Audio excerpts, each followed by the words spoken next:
All right, Ashley, we're back for an episode 2. We made it through our first one, and we're still doing it, so we're still surviving. So far, so good. Yeah, we're the same height this week. Really exciting enhancement there. Congratulations on growing up a little bit. Yeah, that was funny when I went back and watched that. It's rookie mistakes, right? I think I was like down here in the screen, and you were having a big hair day, and so I appreciate kind of the lower platform. But hey, we're getting the saying, figure it out. We're gonna get better each time. The bigger the hair, the closer to Jesus. So here we are. Um, well, I saw something really fascinating about you on Facebook here over the last couple of weeks. And yeah, this could be a danger zone because you're going to have to explain yourself. But I know you don't like to toot your own horn, but apparently you were named the Melody of Hope Board Member of the Year. And when we talk about untold stories, I think there's a lot of people that have no idea why Melody of Hope is so amazing. Um, Above and beyond having the board member of the year, Ashley Miller is the most amazing person on their board. But what did you do other than just being you to earn this distinction? Oh my gosh, that is so nice of you. Completely caught off guard. Thank you for saying that.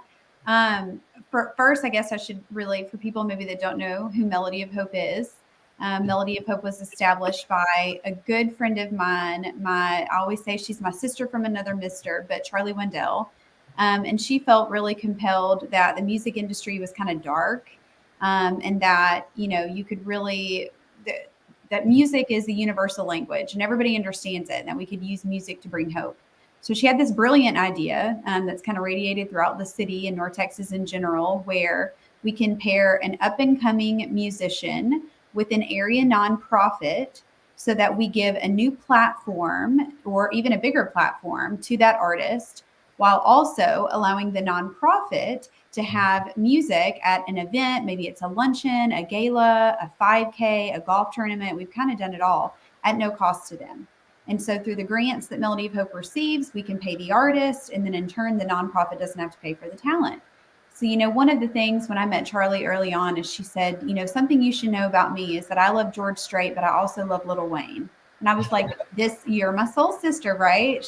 We got half a Dana in there with the George Strait, but we just really hit it off from the beginning. And I knew that Melody of Hope was something that needed to be a big part of my life. And it was certainly even before I really dipped my toes in the nonprofit sector. So it's interesting how that kind of came full circle, but just immediately jumped in and got busy with the board. And we've had substantial growth, not only for the organization, but on the board side. And Charlie just does an amazing job with gratitude. She loves to thank people in different ways and to recognize people in different ways. And at the end of every year, she reaches out and asks the board to vote on different awards. And that board is stacked. I mean, you want to talk about some talented individuals, and it really, yes, but it was so humbling that they named me board member of the year. And I think some people see it as a certificate, but for me, it meant that they could see past this crazy pandemic. And, I've had children home full time for a big portion of the year. And there's just been a lot going on. I don't have to tell anybody that's listening or watching today how crazy it's been, but thank you for starting off the podcast. You make me feel good about myself. That was a huge, huge recognition and honor. So thank you for bringing it. Well, I told you I had a surprise for you, and I wouldn't tell you what it was, but I knew you'd be ready for it. So congratulations, well deserved.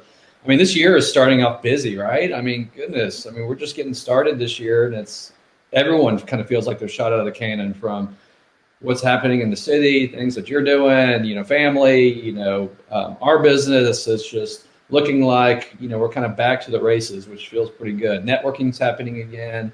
Yes. So what are you thinking? What's in store for you, 2022? I mean, to your point, I really like being back in person. I'm just a hugger. I need to be around people. My energy, that kind of fills my soul bucket. I see that your family's been really busy. Did Zach just have a birthday? Zach just had a birthday. This one was a little sad because it's the first birthday we couldn't celebrate with him in person because we dropped him off back at Arkansas the weekend before. But we did a little family trip. We stayed at Carlton Landing. For anyone who's heard of Carlton Landing, it's a cute little town in Oklahoma. It's about a little over halfway in between here and the drive back to Arkansas. So we got to celebrate with him as a family, over the weekend. And then, Dana and I are such dorks that it was a school night, and her and I stayed up till midnight so that we could text him a happy birthday message. And never in our wildest dreams would we think our college student was already asleep by midnight, but he had just had his first day of classes. And so he went to bed early. We were actually proud of him, and it was so bad that we almost woke him up, trying to send him, his parents' dorky birthday message. But how much coffee did y'all consume staying up till midnight? Nothing good happens after 9 p.m. You know that, right? Well, we're not quite the early risers that you are, getting up for your 4 a.m. workouts. So probably wasn't as hard for us as maybe it would have been for you. But then we went straight to bed for sure. What's it been like having him in Arkansas? I mean, did you spend a lot of time in Arkansas prior to his time going to school there? No, never. We had never been there. And so it's just a cool town and a cool campus. I'm a little jealous, to be honest. I mean, he always wanted to go to UT. I sufficiently brainwashed him over the years. But it turned out Arkansas just ended up being a great fit, a great business school, and just a cute little town. He's living his best life. He found his friends. He's pledging SIGEP. He's ready for the pledgeship to be over, I think, which would be really, really, really soon. Got good grades the first semester. And, it's obviously hard on the parents, but he's good. He's definitely, a homebody, so to speak, and he loves to come back home. And we've actually gone up there a few times. So we went up there for Parents Weekend and went up there for the UT game when they crushed us, and a few other times. And then we're actually, believe it or not, so one of our bucket list items, you talk about country music, has been to see Garth Brooks. Yes. And of all things, Garth Brooks is playing right before Dana's birthday in Fayetteville on campus, University of Arkansas. What? I know. And so we got tickets. And so we kind of get to check a couple boxes here in a couple months where we're going to go up there and see Garth Brooks and, hopefully get to see Zach some that weekend. So it's going to be really cool. I've seen him live. I actually saw him here for one of his very last concerts. And you want to talk about energy. I mean, you wanted somebody who could stay up till midnight to wish everybody happy birthday. Garth Brooks is a pro. In the show that I saw him, he had like built-in treadmills on the stage and he was just running repeatedly. And he's fantastic. But I'll tell you, because you're Texas and, I'm LSU, I want to make sure you call me on Call 'em Baton Rouge. I mean, if there's ever a song to end all songs, Call 'em Baton Rouge. So I want to make sure I get a special shout out. We'll get you some video for sure. You have to. And I want you know all the lyrics. You love Baton Rouge.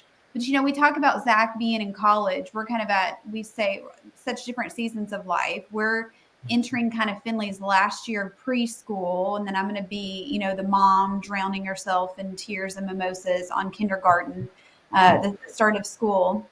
One of the things that she has coming up that we have just really been looking forward to, probably Justin more than myself, but she gets to attend her first daddy-daughter dance this year. Oh, miss those so much. Does that bring back memories for you? It does. Oh my gosh, I may tear up a little bit. What great memories. So what was funny is of course, Caitlin. Caitlin loves the stage, loves a microphone, loves the spotlight, just has this huge personality. And so her first daddy-daughter dance, she actually went shy. I never thought that would happen, and was like too shy to go out on the dance floor. And it was just so out of character. I think it was just too much, so many lights, so much stuff happening. And maybe Dad gave her a few too many cookies to start off. I probably totally blew it. And it was really my fault. And then after that first year, man, it was the Caitlin you would expect, put me on stage, put me in the middle of the dance floor. And so lots of good memories, even when they get older, so she wasn't too cool, as she started getting older. And still willing to do that date with Dad. Well, Finley just thinks it's the coolest thing. Of course, we purchased her gown. She's got her shoes, a matching purse. She insisted that she have a purse, and Justin has asked her formally to be his date. And, we're just going to go big. I mean, I figure she will always be Daddy's little girl, but you only get to do the first one time. So we're just going to make all the memories count. I cannot wait. Well, something tells me Justin probably has planned his outfit too. Of course, he's the best Is he a dressed bow in the tie team. guy? I'm kind of seeing bow tie, maybe. I don't know. You know, if Justin has a way to bring his Jordans into any outfit, no matter how formal or casual it may be, he's going to find a way. So don't be surprised if you see some Jordans on that dance floor. Awesome. So how are the New Year's resolutions going? Did you make any? You know, it's funny you say that. I actually spent the morning doing, we at NBCF, we do an annual goal writing session. And so that was the bulk of our day today. And it's so good for the soul. I mean, there's something about planning your goals and your resolutions in your head, but there's something just magical about being able to put the pen on paper. And I just feel like you have a new sense of accountability when you write them down. And so it's funny because in addition to, you know, setting goals for the new year, a big portion of the session, and we got to give Kevin love. Kevin does an amazing job, Kevin Hill, with this session, is reflecting back and, you know, what did you maybe not accomplish that you set out to accomplish? And just making your goals realistic and not being afraid to make big goals, right? And to achieve those goals. But for the last, you'll appreciate this, but for the last 4 years, I put running on purpose. I will run and I will run on purpose. And I've yet to do it. I don't know that this will be my year. This was actually the first year that I did not write it down on my goals because I thought, well, if I've put it on paper 4 years in a row and it hasn't happened, maybe if I don't, you know, by some happening, it'll happen. But it was really good. I just love doing that. And then, you know, I personally like to hang them up and be able to see them. And it's almost like an affirmation just to be able to look at it and to hold myself accountable. And it's a powerful session. Do you guys do that? Do you set resolutions in your house or at work? You know, I'm a big believer in that too. We do that every single year as a team. So we do it individually, and then for everyone that works for me, their individual goals. But then we come together as a group, and then also speak about team goals, and I get our team to kind of buy into what we're doing as a company as a whole. So yes, huge believer. This was the first year, so I have a little form that I create for each of our employees, and it's not just their work goals; it's their personal goals too. I make them write those down and be accountable, and family goals, and then work. But then Dana and I, we actually did it ourselves, and kind of evaluating each other, and so we can hold each other accountable. So that was kind of fun to go through that process. But do you have one that you want to share where I and everybody watching and listening can hold you accountable? Yeah, I mean, so when you said running on purpose, you mean physically running? Like, yeah, I mean, like I've seen you running around town. I saw you running up a hill one time and I honked and scared you to death. But like just getting out and running, that's not fun at all. Why do you do that? Is that your goal? Is that your goal? Is that what you meant? Or do you mean just for the last 4 years of my life? Now I am not writing it down. I do not. It's not fun to me. I don't know how you enjoy running. Ugh. Well, that is definitely one of them. And so I used to be an avid runner. I'm more of a yogi now, just from tear up on the knees and those kinds of things. But like everyone, right? Kind of put on that a couple extra pounds during COVID, and haven't gotten them off. And so again, a couple years in a row to get them off. But one of them was I used to be pretty fast. Like I would win my age group in the 5Ks. And right now I'd probably be lucky to break 30 minutes just with the shape that I'm in. And so that is actually one of mine, is to get back to training. And maybe at the Big Star, or another one is I want to run another 5K under 25 minutes. That wouldn't be a personal record. I think my personal record is right over 20 minutes. That was when I was in my best shape and a little bit younger. So working towards that, looking forward to the Big Star and the 5K season. So that one's a big one for me. Yeah, that one's right around the corner, April 9th. It'll be here before we know it. I know a lot of people whose names I will not mention that have been training for that half marathon. Some of them have been very open about it. And then others have said, you know what, I'm just going to show up that day and surprise everybody, including myself. I have a lot of people saying it's a goal of mine. And I'm just really excited to get back to it. We're pretty lucky we get to do that here locally, that we've got a half marathon like that, right? I mean, those guys, they do a great job. Now, if only they can control the weather. So hopefully this year, fingers crossed, this is the year that the weather, gives them a favor. So they deserve like a perfect 82-degree blue sky day after what they've gone through the last couple of years. I totally agree. Well, I'll tell you one goal I will say, just so that you and everybody else can hold me accountable, is that I want this year to be more about experiences and less about things for my family. You know, we're kind of entering the age of the chore chart and rewards and incentives, and then of course just the regular birthday gifts and things like that. And I really wanted to put the pen on paper today that when it comes to Finn and Oak, I don't want the birthday gifts. I don't want the holiday gifts, or honestly, even the incentives for feeding the dogs or making their beds, whatever it may be. I really want it to be a year of experiences. So again, just hand me your parenting guide. You've got amazing kiddos. I've seen them come up with grace. And so I just really want all the parenting advice, but hold me to it, because we're going to have a lot of zoo trips and aquarium and parks. We're just going to make all the memories this year. Well, you know, since I am in a different season of life, as you like to say, I totally agree with that. So we learned that kind of later on. It is about the memories and the experiences, and you don't necessarily remember the soccer game, but you remember the trip to the zoo. So you're on the right track. But we've got an exciting guest today. I mean, I'm excited. It's not every day that you get a CEO, a boss lady, a do-it-all, just incredible person to take time from their busy schedule to come on our little Untold podcast. But, you know, Barbara Fasola, she's been a longtime friend of mine. She's Chief Executive Officer for Carrington. She is a Frisco cheerleader. I mean, even maybe more than me. For close, her and I would compete. You know, maybe I'm Mr. and she's Mrs. You know, as far as the Frisco cheerleader.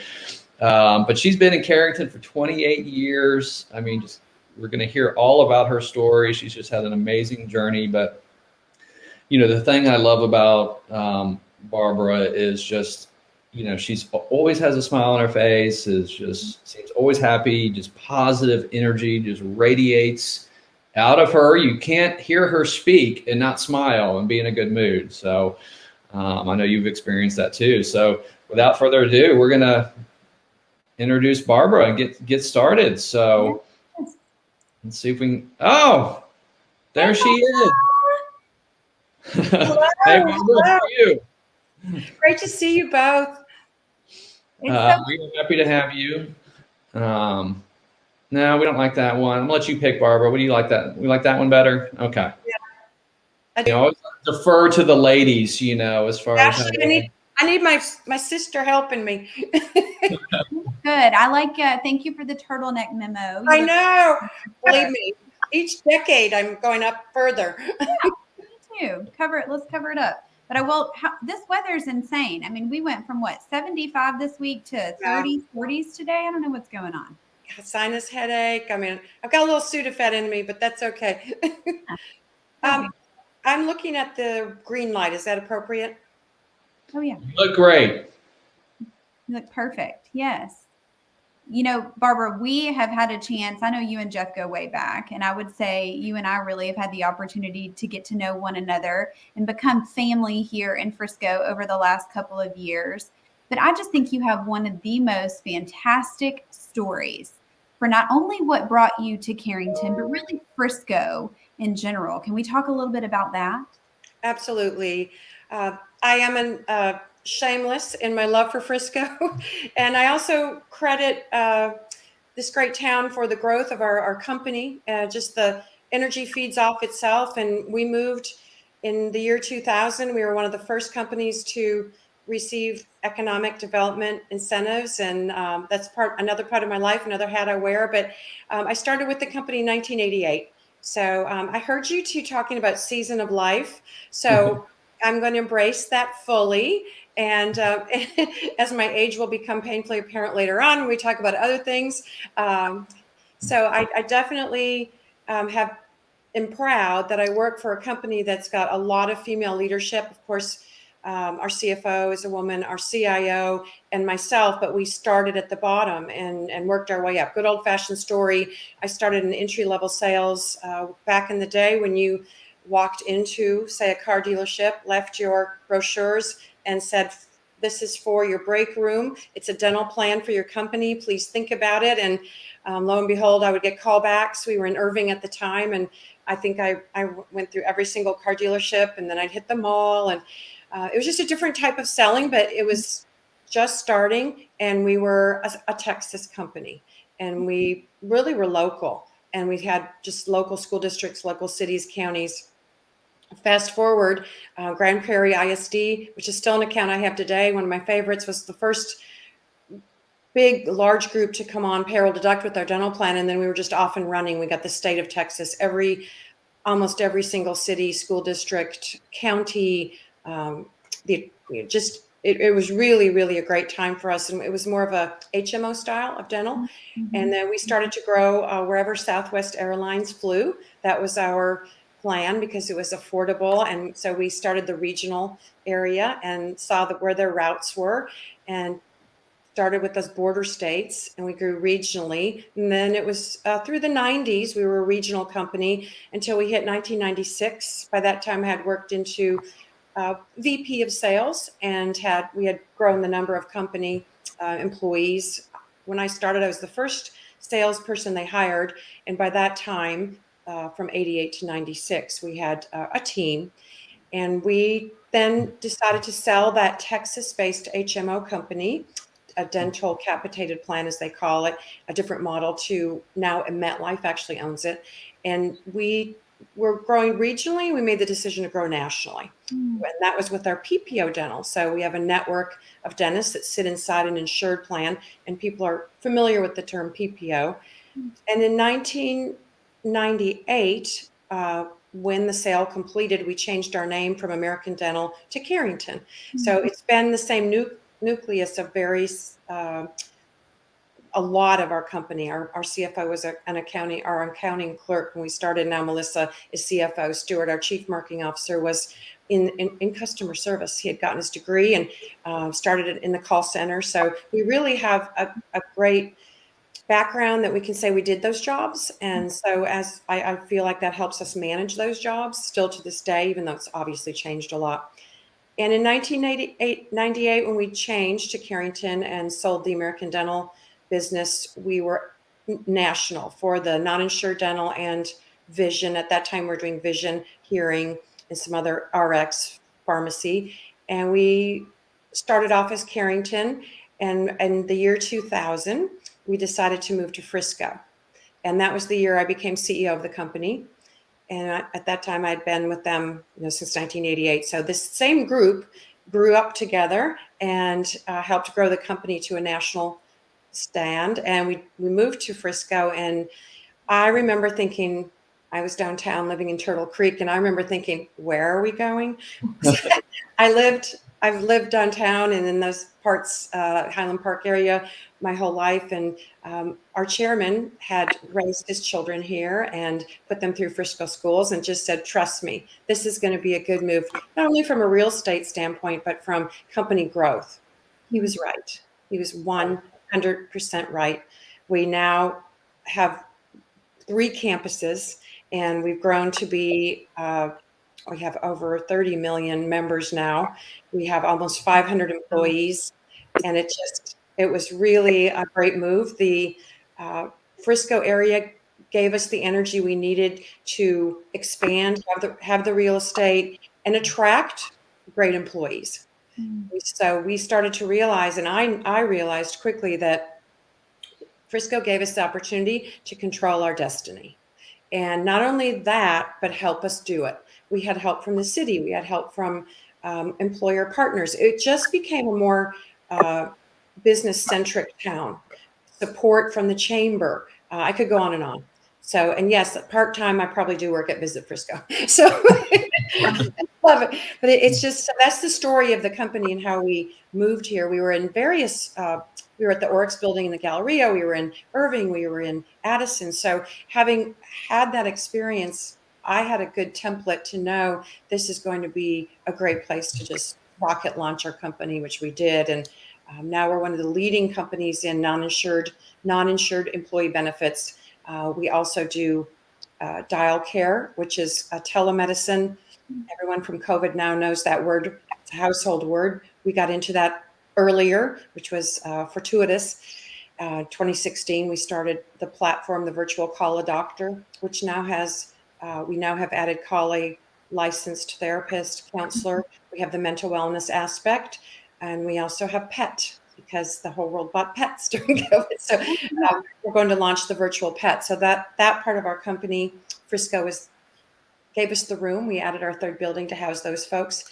And we now have another company that's a TPA called Carrington Benefit Solutions. So my feeling is that you are if you're not taking advantage of the city and the partners in the city and all the things that your geography lends itself to, then you're in the wrong spot, because everybody needs help. It's a full effort. And I think that the companies that have moved to Frisco, the PGA, the Cowboys, see that the same way I see it.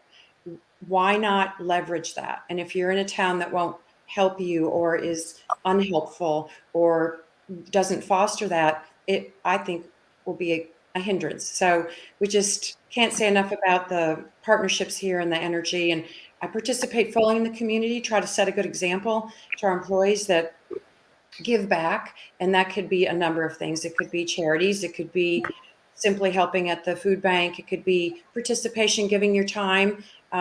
As Mayor Cheney knows, these jobs are a time commitment and you need to take them seriously. And we're all busy. And last night I was at a long economic development meeting. And, Well, I hope y'all are busy. I can't wait to hear what y'all come up with.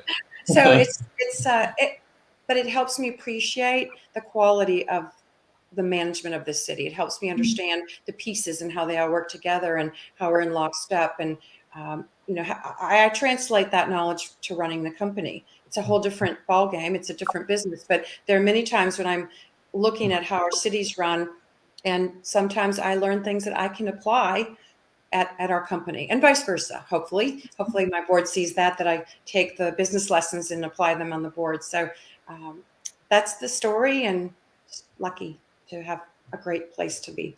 Well, now hopefully all of our listeners, when they're driving down the tollway, on the east side of the tollway, they'll see your building with the Carrington name up top.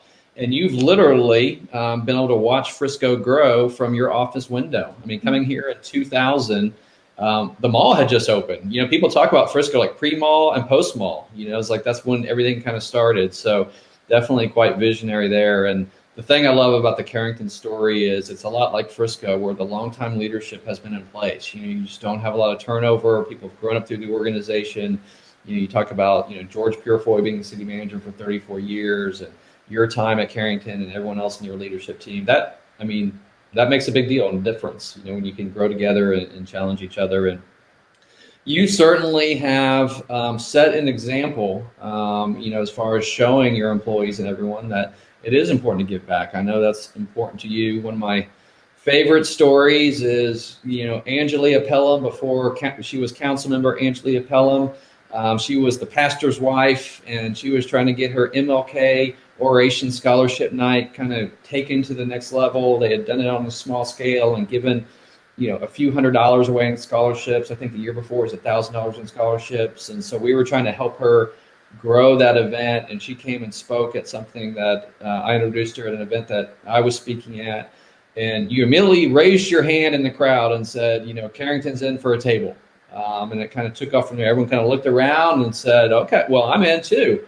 And so I think they went from giving away 1,000 the year before to the next year, I think it was over 10,000. And then y'all have been a big part of it ever since. But speaking of untold stories, a story I didn't know about you until I happened to run into you at one of our citizens' 100th year celebration, I believe, was that you've started your own nonprofit. And I was like, how have I never heard this story, Barbara? When I'm standing there next to you, and you told me all about it, but I know it's a passion of yours. I know other people would love to hear about it.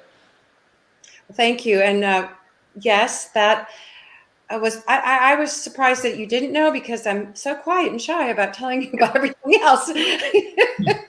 But I definitely will talk about the season of life now when I say I am a World War II generation daughter.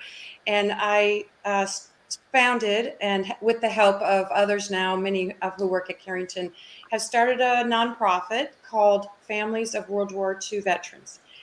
when I have on my fourth trip back from Normandy, France, the D-Day beaches. One time I took my father, and other times I just traveled throughout my life. I was flying back and thinking, how if I could transport everyone to this American cemetery and to this very moving spot on Earth, which I feel connected to that town for some reason. You look out at the 9,000 tombstones and you think, what an amazing, sad but important part of history is this soil, is this place, and it is quite remarkable. And I encourage everyone to go. But on this fourth trip back, I thought, can't transport everyone there, but if future generations could learn about that generation, my father, my uncles, just all of the women in the war, the Tuskegee Airmen, the fighting over oil, sound familiar? I mean, these themes keep happening. They're current, some are not, some are. It's remarkable. And that was such a vast effort with worldwide, that if anyone loves to study history, it's a very important part. And I think because of the connection with my father, who was in the Navy, and my uncle's one who is in the Florence, Italy cemetery. He was flying. He was a navigator, and they were shot down. He's there. Just growing up with that in my head, thinking, well, what was that? Why did that happen? We need to know, and we need to talk about this. And I personally felt compelled to do something, because the reunions were stopping. Most of the efforts around World War II were the reunions of the soldiers and the people that served. Well, that's obviously, losing 1,000 a day. I thought that's great, but that's not going to continue. What will be different? So when I thought about marrying the two things that are needed, learning that history, trying to educate, but also keeping the legacies, honoring the legacies. Education is so expensive. Let's do scholarships. So we specifically, very narrowly, define a nonprofit is scholarships for financially needy recipients. We have a vast and exhaustive vetting process we collect the W-2s for the family. We collect there's transcripts from school. We have a lot of outreach. So we've set that up. Lineage does not matter. They can apply whether they had someone serve in the family or not. Many people get confused, but lineage is not mandatory. And it's national. And all that's asked is write a essay about World War II. It could be current, it could be women in war, it could be anything. And I thought when this first started that we would have trouble getting, it's not exactly a modern issue, write about your Apple phone. So I was worried that it wouldn't be as popular, and we were flooded with lots of applications. And I was astounded at the quality of the essays and how they did take it to a more modern theme, and just the thought they put in, and really encouraged. And of course their transcripts, their grades, and the financial need has been proven. But now here we are after a decade, and we've given out thousands and thousands of dollars. And I think the only problem is that we all have full-time jobs, so almost every penny rolls back to the charity. So I keep saying someday I'm going to have more time, but we were Frisco based with that. It's literally the first floor of one of our buildings here, and it's just been growing. And we have sponsors such as MetLife and United Healthcare and Aetna, and we're really lucky for that. So that keeps growing. And I think now we're tracking the students, and we're giving them money, and we say that we will raise the amount if you stay with us through the 4 years. So we want to make sure they're succeeding their first year, and so then we keep going throughout their college life. So they can do MBA with us, all sorts of things. So it's been, and we get letters from, one letter, if I may say, is quite interesting. We got a letter from the Netherlands. Oh. I think a lot of the people that are looking at us worldwide think we're more of a historian based. And of course we're not. But this particular letter was very moving. There's a town in Holland, and forgive me, I don't know the exact name of it off the top of my head, but they have in the center of their small town a statue to a U.S. airman who had crashed during the war into their town. He had no identifiers, nothing on him, and they just took and they buried him, and they made a memorial and a statue. And ever since that day, they've been trying to find his family. And they may have somehow gotten some sort of a name. I'll have to go back and look at the letter, but they told us the story, and they said, we're searching for this man's family, and we want to find the history and the story. And it was just amazing. So we get those types of, and you imagine the townspeople, every time they walk by, this is in the center of their town, and they think of the U.S. airmen who crashed during the war there. So just, it's very interesting. And so it's been going strong, and it's families of World War II veterans. So thank you for letting me talk about it. Yeah, and obviously a lot of parents and students are starting to plan for college right now. So how does someone apply or learn more? Online. Okay. It's just simple, and we have a great site set up. We go through rounds of money giving, and we just did raise money. So we're constantly doing it all year long, but specifically, the timing of the school, fall's heavy, and then again the next semester. So, but we can award anytime we'd like, and we have a historian that's been helping us. He's a Penn State history professor, and he specializes in World War II.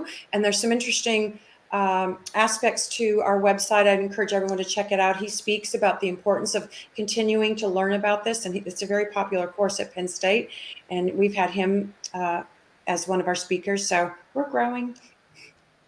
Well, we will include a link when we post this so people can learn more and figure out how they can apply. So that's pretty amazing. So, I just love you. I think you're an amazing person. And, what I think a lot of people don't realize, like if they just see Barbara on the surface, they see, this well put together CEO boss lady. She lives this picture perfect life. It's someone who looks like she's never had a bad day in her entire life and just wakes up chipper and happy and skips throughout the day. But that's not the case. We all deal with things, right? You're in this business, and I know mental health is becoming an increased concern. And, really as city leaders, going through COVID, we're putting a lot of attention to it. I know the school district is as well. And it's on a lot of parents' minds. And, we just had a good friend who's just lost her son via suicide. And so that was heartbreaking for us to go through. And you see a lot of people afraid to talk about it. And you see a leader like a Dak Prescott, who lost a brother, and just kind of what a voice he's becoming to saying, no, it is manly to talk about it. Or, if you're having problems, you need to talk about it. And of course, me being your friend, know that, suicide touched your life, a little over 10 years ago when your then husband, died by suicide. And I know there's a lot of people that are listening to this that, maybe going through difficult times, don't know how to get help, and don't realize that, hey, there is a life on the other side. So maybe you can share some words of wisdom there. Yeah, it's, I think if you've suffered in your life for any reason, it changes you. You move through it. You'd never get over it, but you are a different person. And I am profoundly different from what happened in 2011. You don't expect, it just happens. And I think that there are several things I've learned from it, not just to be a more empathetic, compassionate person around this entire subject, but I am proud of leaders that can come forward and say, this happened in my family, because it's a tough thing to talk about. And I have learned how to speak about it differently. Even saying the words died by suicide instead of other ways to speak about it are appropriate and correct. And it's just a very, very complicated issue. So I learned not only the research that I did helped me understand some of, you're always looking at why.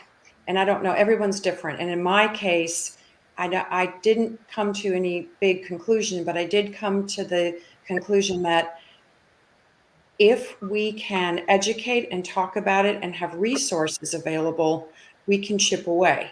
So our company, the part of our company that's Dial Care that does the mental wellness, obviously I had a particular mission-driven desire to get that going, and we specialize in under 18. And I think that when I look back at my experience, which was here in this town in Frisco, and I feel as though I'm a strong person, but there are times in your life when you are faced with something and you question in that moment, can I get through this? It's just everything just changes. And I will tell you, from the moment I called 911 till through the weeks after, the follow-up from the city of Frisco, the care, the concern, the professionals that called me, how they handled the situation from the moment it happened on was very positive for me. And that's one area that you never expect to test or even think about in a city. I did, and I went through it, and I shared that with others. Mayor Masso at the time, and said, I never expected to have this conversation with you, but I really felt comfort from those people from the moment that it happened to go forward. The other part of it that I've learned was I was lucky. I had resources, I had friends, I had family. My brother's a doctor. Uh, just lucky to have a network of support. And I started seeing a counselor, a therapist who's in Frisco, Dr. Susan Fletcher, who's amazing. What if I didn't have that? What about people who don't have that? It could just be unimaginable. So I think that one of my main, and I looked online, and I literally had to go everywhere to look at everything. I used all of the above is what I called it. I talked to people who had gone through a similar situation. I did that. I looked online myself. I ordered books. I researched things. I saw a professional counselor, and I talked to people. I did stop working for a while. It was the only time in my life where I took a break. But if you don't have that support, it's to me, that was one of the main things I thought I could do. I can't change a lot of things, but I can help with the resource part of it. So with Dial Care, it's a virtual platform, just like telemedicine, we call doctor. In this case, you're calling licensed therapists, licensed mental wellness professionals. And you can make an appointment 7 a.m. to 10 p.m. and talk to them. And we've learned so much from this, especially from COVID, that having that virtual platform, especially for under 18, is really important, because oftentimes the counselors are overwhelmed themselves, and they've embraced us saying, we need this help. So that was one way that I felt like I could, other than donate. I have a favorite national, the American Association for Suicide Prevention. They do the Out of the Darkness, I believe, walks and things. They're terrific. I give to them personally, but putting my work hat on, we've been able to say, okay, we can actually help with this. And we have been getting a terrific response from the school districts. We have Grand Prairie, we have Amarillo schools. We have a lot of schools that are saying, where can we sign up for this? And obviously we help the over 18 too. We work with employers, but my background and what I've experienced taught me that the resources and because things are different for everyone. What worked for me, not work, I don't mean it and just fixed, but what was helpful to me may be different to someone else. So I think that having those resources and education and having it be there is really important. So if anyone wants to talk, I'm always open, and I found it was helpful, but I don't, this is really the first time I've talked about it publicly. So I think it's after COVID and all the things that we've gone through, and especially the launch of Dial Care, I felt like if I can add one thing to someone that's helpful, then that's great, because I am, it's very difficult, complicated, and I hope that we in America, if I can say this, can find the funds and can find, if I were to check a box on where my tax money went, we don't get to do that. But if I could, my box that I checked would certainly go to resources for mental wellness in America. So I didn't mean to get political, but Barbara, you truly are such a treasure, and I mean, you know this, but such a mentor and just a staple and a gem to not only Frisco, to me personally. I mean, I just love, you've had the weight of the world on your shoulders at times, and you handle it with such grace, and you don't let barriers get in your way. Thank you for your vulnerability. Thank you for being honest. There's going to be one or a million people that see or hear this today, and you're going to make a huge difference in their lives. I can't tell you enough what that means to Jeff and I, that you would share, that part of your journey.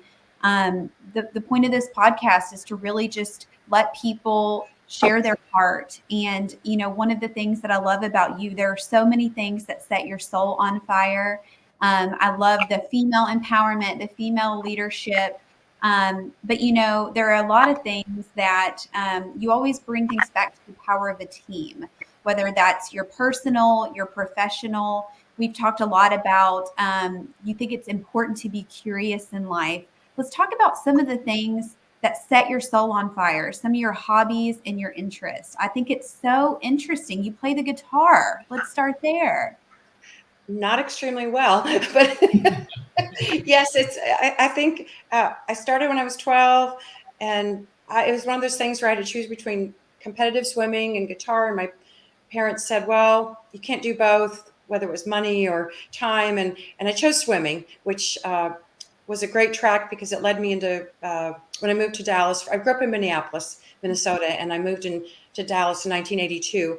And I started attending master swim classes. And that whole group was doing triathlons. And since I can't do anything halfway, I said, what's that? And lo and behold, I did multiple triathlons. And I ended up doing the Ironman, the long, full 112 bike, 2.5 mile swim, 2.4 mile swim, and a full marathon. I did that in 1990. So I got caught up in that group, and it just was a beautiful group, and really I think helped stabilize me with my career and discipline, and sort of saying you can do anything you set your mind to. So guitar was put aside for a while to pursue the swimming and the athletic part, and I picked it back up in 2005 and did some, and then things happened and set me back with doing that for a while. And then during COVID, I picked it back up again. And I always say my collection doesn't match my ability because I love Gibson guitars, and anyone who plays knows they're just amazing. There's a hummingbird behind me, acoustic hummingbird. And so I love music, and it's more of a hobby, but I do love it. And I think it keeps you sharp. And I have a local Jordan Wilson, great Frisco guitar instructor, and he's patient with me and my schedule, and so that's great. So you have to have some mix it up a little bit, travel, guitar, concerts. We were just talking about surviving a 5K in like under 30 minutes, and we're speaking to a multiple. Ashley. It's been a while. I don't know. I don't know if you can still claim it. 1990 has been a long time, but once you do an Ironman, I think you can say you've done it the rest of your life. You get a little mark.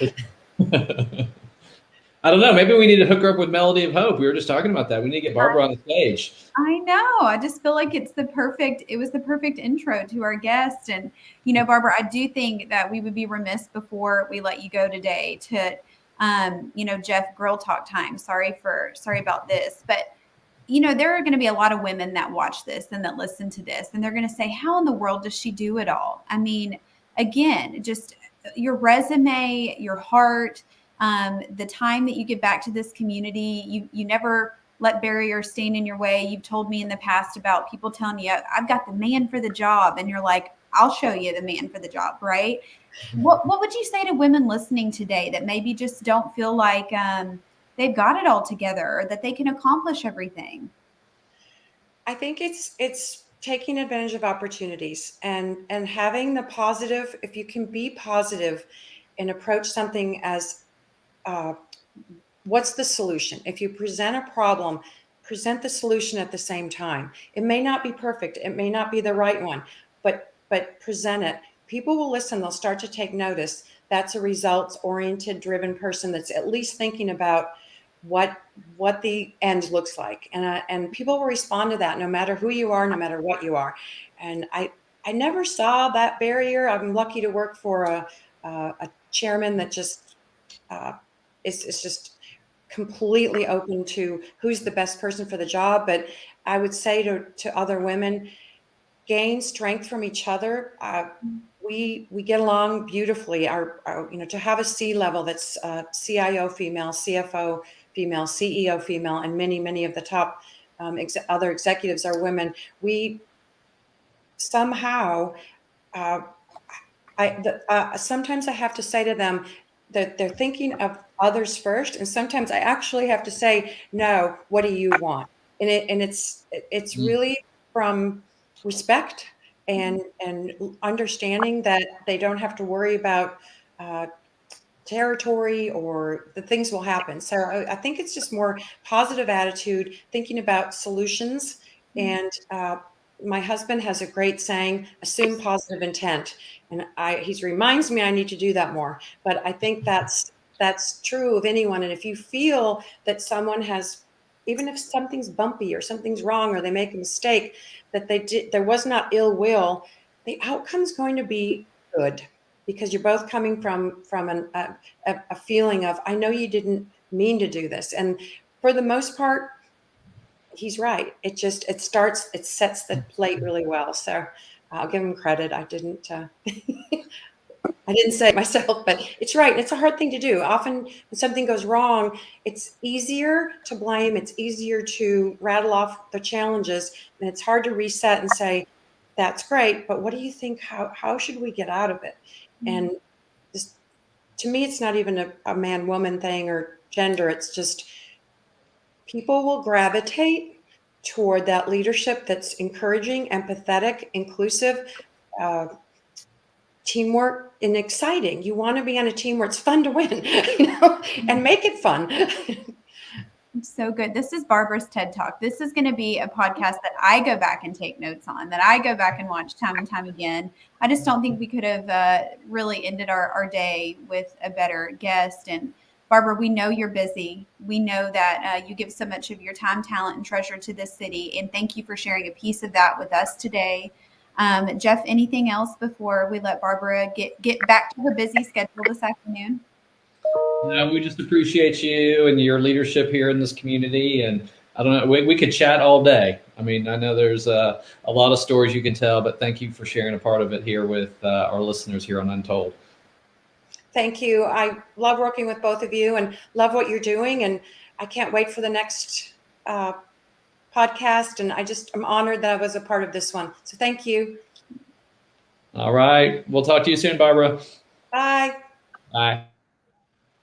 We continue to up our game. I don't know how we're going to do any better than this. I feel like every week we just get a more profound guest, a better guest. And man, to be able to share some of those stories, it's an emotional roller coaster and ride for us. But I think it's so beautiful that our guests feel comfortable on this podcast and on this platform to share things like that. We really, really got the icing on the cake with Barbara. She's the best. Yeah, I didn't realize that was the first time she had shared it publicly.